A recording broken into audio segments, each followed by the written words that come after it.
Disahkannya revisi Undang-Undang Desa Nomor 6 Tahun 2014, apakah berpengaruh terhadap status kepegawaian dari perangkat desa?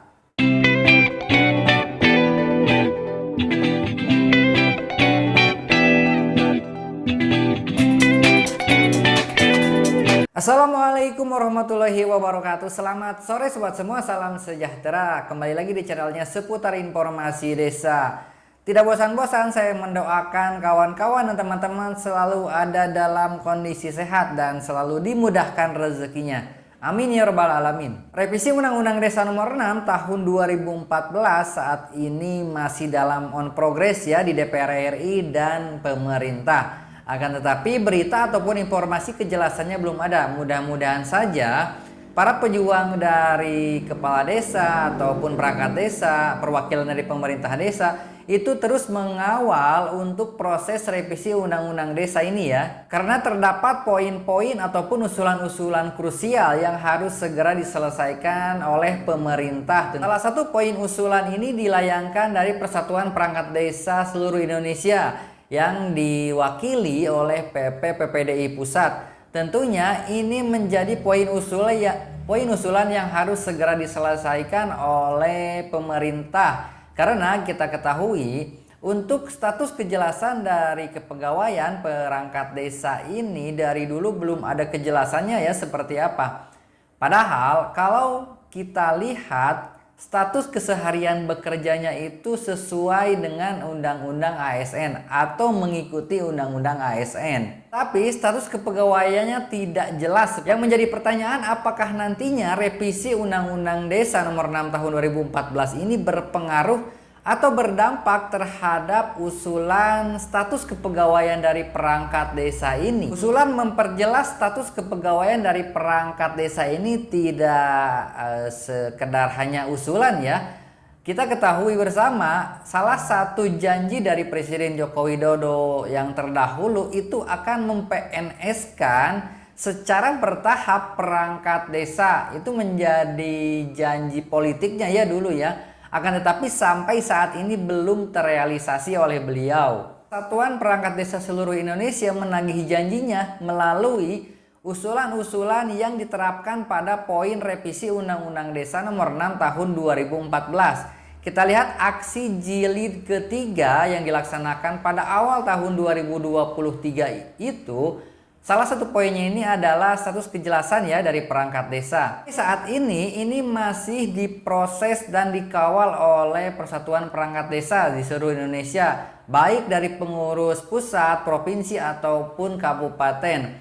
Dan tidak sedikit yang melaksanakan audiensi dengan pemerintah, baik dengan Kementerian Dalam Negeri, Kementerian Desa, ataupun lembaga di DPR RI ya tentunya. Pada pertengahan tahun ini, tahun 2023, ada pertemuan pemerintah ya dengan perwakilan dari pemerintah desa di Istana Negara. Nah tentunya itu menjadi poin menarik ya, kabar gembira. Karena kalau kita baca informasi di media sosial, salah satu poinnya itu adalah status kesejahteraan dari perangkat desa, kepegawaiannya tentunya itu harus segera dibahas oleh Kementerian Dalam Negeri dengan Menpan RB ya. Itu adalah salah satu arahan dari Bapak Presiden Jokowi. Jadi harus segera diselesaikan ya antara Kementerian Dalam Negeri dengan Kementerian Menpan RB. Jadi secara tidak langsung Bapak Presiden Joko Widodo ini memerintahkan Menpan RB untuk segera menyelesaikan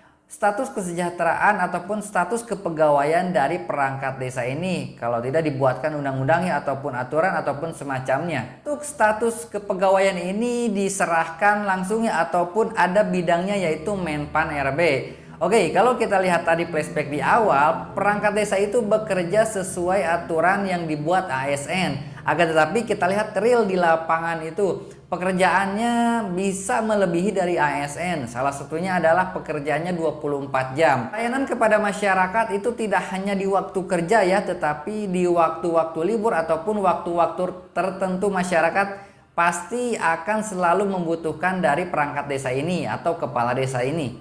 Karena pelayanan di pemerintahan desa itu sangat kompleks ya, sangat banyak sekali. Jadi tidak hanya satu bidang. Kita bisa lihat ya, kita bisa survei seperti apa pelayanan di pemerintahan desa. Tidak hanya kependudukan, pertanahan, ini administrasi ke bank, ataupun kegiatan-kegiatan yang lainnya, kesejahteraan sosial, itu pendataan semuanya ada di pemerintahan desa. Jadi sudah seharusnya pemerintah memperhatikan status kepegawaian dari perangkat desa ini seperti apa nantinya ya, apabila revisi Undang-Undang Desa ini berubah di tahun 2024 atau disahkannya nanti. Oke, jadi kalau menurut saya nantinya ada dua opsi nih. Yang pertama itu poin usulan untuk kesejahteraan ataupun status kepegawaian dari perangkat desa ini akan dimasukkan ke dalam revisi Undang-Undang Desa, ataupun nantinya Menpan RB akan mengeluarkan peraturan mengenai perangkat desa ini seperti apa untuk status kepegawaiannya. Manfaat dari memperjelas status kepegawaian perangkat desa ini akan memperjelas seperti apa nantinya dari sistem penggajian atau penghasilan tetap